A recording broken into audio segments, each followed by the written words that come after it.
दोस्तों आज मैं आप सभी के लिए बहुत ही इंपॉर्टेंट वीडियो लेके आ चुका हूं पाई नेटवर्क की तरफ से, क्योंकि आज के वीडियो के अंदर आपको बहुत सारी चीज़ें जानने को मिलने वाली है। सबसे पहले हाइलाइट्स को कवर कर लेते हैं।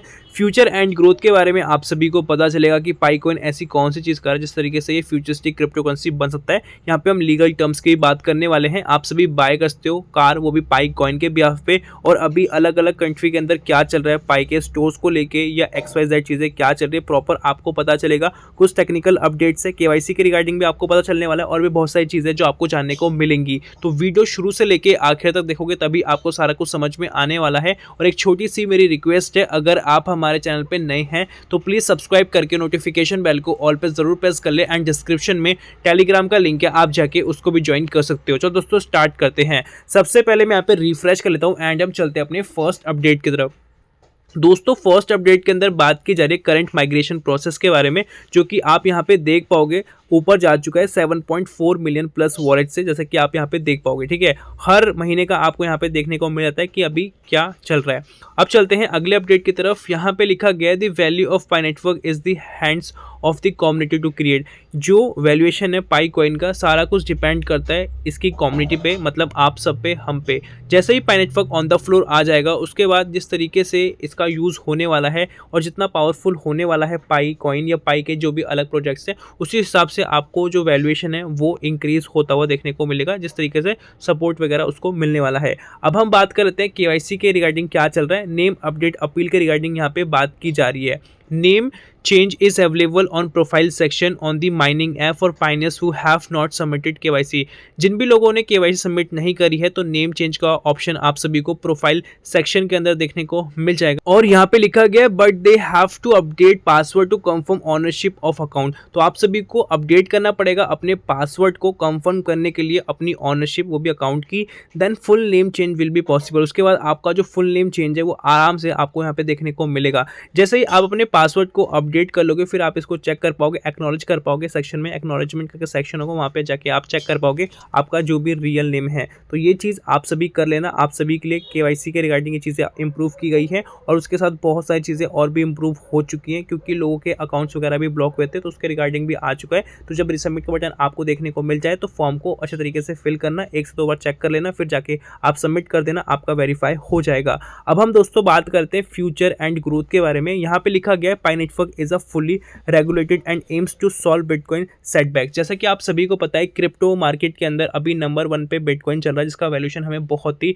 ब्राइट और फ्यूचरिस्टिक देखने को मिलता है, क्योंकि 1 लाख US डॉलर से ऊपर जा चुका है। और पाई नेटवर्क एक ऐसा प्रोजेक्ट है जो फोन से माइन किए जाने वाला 2019 में स्टार्ट हुआ पहला प्रोजेक्ट था, जो कि अभी के टाइम में बहुत ज़्यादा सक्सेसफुल है। सक्सेसफुल का मतलब यही बोलना चाहता हूँ, अभी वैल्यूएशन तो आया नहीं है, बट जिस तरीके से ऑन गोइंग प्रोसेस के अंदर आप इसके एडवर्टाइजमेंट देखते हो या जिस तरीके से आप क्रेज देखते हो अलग अलग कंट्री के जो पाइनेसेस को सपोर्ट करते हैं, ऐसा अदर क्रिप्टो करेंसी के रूप में आप देख नहीं पाओगे किसी को भी जिस तरीके से पाई कर रहा है, जिस तरीके से एडवर्टाइजमेंट कर रहा है, जितना ये रियलिस्टिक तरीके से कनेक्ट कर रहा है। क्योंकि जो क्रिप्टो मार्केट है ये डिसेंट्रलाइज है, यहाँ पे कोई भी किसी को कंट्रोल नहीं करता। बट पाई नेटवर्क के केस में आप देखोगे कितना रियलिस्टिक आपको एडवर्टाइजमेंट या कनेक्शन देखने को मिल जाता है।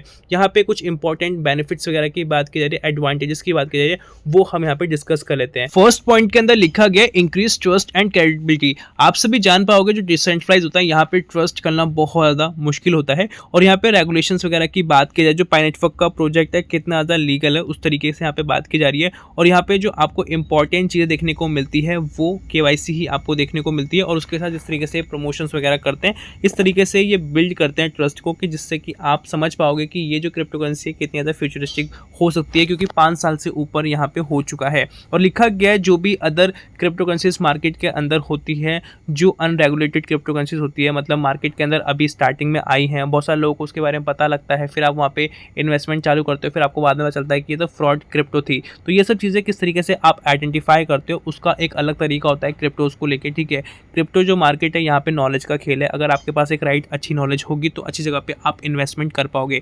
अगर जो जेन्युइन प्रोजेक्ट्स हैं वहाँ पे आप पैसा लगाते हो या टाइम देते हो तो आपको आउटपुट भी देखने को मिलता है। ठीक है, अगर आपको पता है कि ये प्रोजेक्ट जेन्युइन नहीं है, कुछ टाइम के लिए वर्क करने वाला है, बट वहाँ पर भी लोग पैसा कमा लेते हैं क्योंकि उनको पता होता है कि कब मुझे यहाँ से क्रिप्टोज़ जो है बाय करनी है, कितने टाइम तक बाय करना है, फिर कब इसको सेल कर देना है, तो वहाँ से भी लोग प्रॉफिट निकालते हैं। तो सारा खेल नॉलेज का है। बट यहाँ पे हम बात करें जिसको प्रॉपर अच्छी खासी नॉलेज नहीं है, नॉर्मल नॉलेज है, तो किस तरीके से एक बेस्ट क्रिप्टो को चूज़ करता है, उसके रिगार्डिंग यहाँ पे पाइनेटवर्क की बात की जा रही है, जो भी अनरेगुलेटेड क्रिप्टो करेंसीज मार्केट के अंदर होती है, जिसके अंदर बहुत सारी स्केप्टिकल्स हमें देखने को मिल जाती हैं, ठीक है, उसको हटाने की बात की जाती है। मतलब कि क्रिप्टो मार्केट के अंदर आप देखोगे कि हैमस्टर के रिगार्डिंग कितना प्रमोशंस वगैरह हुए थे, कितने ज़्यादा उसके रिगार्डिंग एंगेजमेंट हुई थी। जब वैल्यूएशन आया था तो आप सभी को चल गया, कोई भी खास वैल्यूएशन नहीं था, मतलब जितने लोगों ने वहाँ पे टाइम दिया वेस्ट ऑफ टाइम था, ठीक है, कोई भी आउटपुट नहीं आया, कोई भी वहाँ पे आउटपुट वाला मनी नहीं मिला जितना उन्होंने एक्सेप्टेशंस बनाई थी। तो ये चीज़ की बेसिकली यहाँ पे बात की जा रही है। सेकंड पॉइंट है प्रोटेक्शन फॉर यूजर्स। यूजर्स का क्या प्रोटेक्शन हो सकता है, क्योंकि आप अपना टाइम दे रहे हो, आप अपना डेटा दे रहे हो, तो आपका क्या वहाँ पे प्रोटेक्शन अच्छा हो सकता है। Regulatory frameworks typically include measures to protect users such as KYC. KYC एक बहुत इंपॉर्टेंट रोल प्ले करता है, नो योर कस्टमर करके, और उसके साथ यहाँ पे AML की बात की जा रही है, जो कि एंटी मनी लॉन्ड्रिंग है। इस प्रोसेस के अंदर बेसिकली क्या होता है कि आपको हेल्प क्या आता है, जिससे कि आपको पहले ही पता लग जाएगा या आपको पहले ही समझ में आ जाएगा कि ये क्रिप्टो सही है कि नहीं। बहुत सारे क्रिप्टो पेयर्स के अंदर आपको केवाईसी वगैरह देखने को नहीं मिलती, या अदर जो लीगल चीज़ें होती है जैसे वाइट पेपर हो गया, या कंपनी के बारे में क्या इसका रोड मैप है, वो देखने को नहीं मिलता। तो कहीं ना कहीं हमें लगता है कि ये बिल्कुल फ्रॉड हो सकता है, क्योंकि वहाँ पे उन चीज़ों की बात की ही नहीं जा रही कि हमारा जो प्रोजेक्ट है वो कब क्या क्या चीज़ें लॉन्च करने वाला है। जहाँ पे हमें केवाईसी, वाइट पेपर या बहुत सारी चीज़ें देखने को मिल जाती है, तो हमें कुछ परसेंट लगता है कि ये थोड़ा सेफ एंड सिक्योर है कुछ टाइम के लिए, बट ऐसा 100% नहीं होता। आप सभी को थोड़ा अपने माइंड को भी समझना पड़ता है, समझाना पड़ता है कि ये जो मार्केट है ये बहुत ही वर्सटाइल मार्केट है, यहाँ पे बहुत सारी फ्लक्चुएशंस हो सकती है। तो उस हिसाब से डायनेमिकली आपको सोचना पड़ता है कि इस टाइम पे मैं क्या करने वाला हूँ या कितने टाइम की मेरी इन्वेस्टमेंट होने वाली है, वो आपको एक्सपीरियंस और नॉलेज ही आपको देता है। बट जो बेसिक चीज़ें होती है किसी भी क्रिप्टो के अंदर जो आपको चेक करनी होती है, वो कुछ चीज़ें होती है जो आपको हमेशा पता होना चाहिए कि इस प्रोजेक्ट के रिगार्डिंग क्या क्या चीज़ें हैं, जैसे केवाईसी को लेके, वाइट पेपर को लेके, इसकी ऑफिशियल वेबसाइट क्या है, इसके फ्यूचर प्लान्स कौन से, CEO कौन से, सब चीज़ें पता होनी चाहिए। तब जाके आप समझ पाते हो कि हाँ ये जो प्रोजेक्ट है किस तरीके से फ्यूचर में बिल्ड करने वाला है अपने आप को, हमें किस तरीके से ज्वाइन करके यहाँ पे हमारा फ्यूचर बना सकता है, वो सारा कुछ आपको यहाँ से पता चल जाएगा।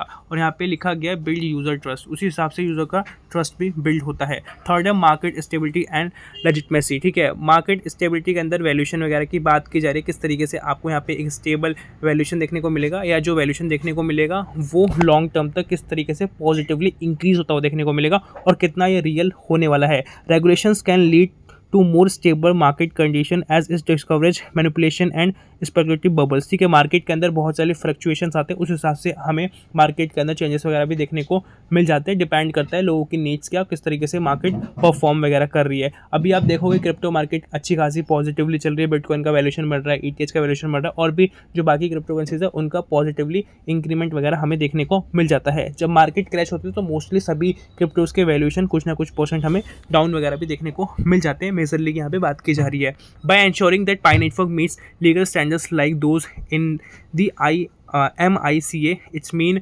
मार्केट इन क्रिप्टो एसेट्स, ठीक है। मार्केट इन क्रिप्टो एसेट्स के अंदर बेसिकली क्या होता है, इस लॉ के अंदर बेसिकली प्रॉपर तरीके से लेजिटिमेट प्लेयर्स की बात की जाती है, क्रिप्टो मार्केट के अंदर कितना ज़्यादा पोटेंशियल है, और यहाँ पे ब्रॉडर लेवल पे किस तरीके से इसको अडॉप्ट किया जा सकता है, ठीक है। उसके साथ यहाँ पे फोर्थ पॉइंट के अंदर लिखा गया है एक्सेस टू फाइनेंशियल सर्विसेज।